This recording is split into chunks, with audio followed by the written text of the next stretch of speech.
భక్తి సినిమాలో హీరోగా నటించే వ్యక్తి ఎలాంటివాడు అంటే దేవుడి పటం ఫ్రేమ్లో దూరిన తేలు లాంటివాడు.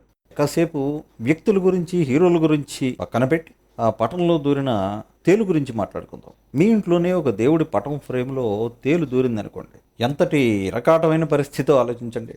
అది కుడుతుందేమో అని భయం, చెప్పు చుక్కడదామంటే దేవుడు తగులుతుందేమో అని భయం, బయటికి లాగుదామంటే ఆ ఫ్రేమ్లోంచి రాదు. ఇప్పుడు చెప్పండి ఏం చేయాలో, మీరేం చేస్తారు? అలాగే భక్తి సినిమాలో నటించిన హీరోని కూడా మనం తిట్టకూడదు, విమర్శించకూడదు. పాపాలు అంటుకుంటాయి, దానికి తోడు కేసులు వస్తాయి అన్నప్పుడు మనం విమర్శించాం. అయితే మరి రివ్యూ చెప్పాలి కాబట్టి, అబద్ధాల రివ్యూలు ఇవ్వలేం కాబట్టి ఏం చేయాలి, ఎలా చెప్పాలి అని ఆలోచించి ఒక నిర్ణయానికి రావడానికి కొంచెం టైం పడుతుంది. ప్రస్తుతం ఆఫీస్కి వెళ్తున్నాం, రేపు రివ్యూ ఇద్దాం.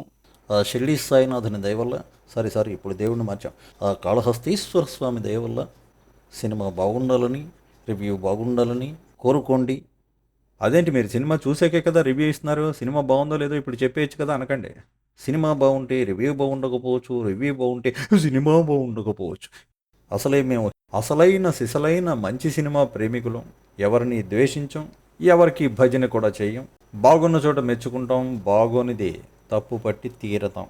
సినిమా రివ్యూల విషయంలో మాకేమనిపించిందో అదే చెబుతాం తప్ప హిట్ అయితే ఫట్టని, ఫట్టయితే హిట్ అని అబద్ధాలు చెప్పమని ఒట్టు పెట్టుకున్న వాళ్ళం.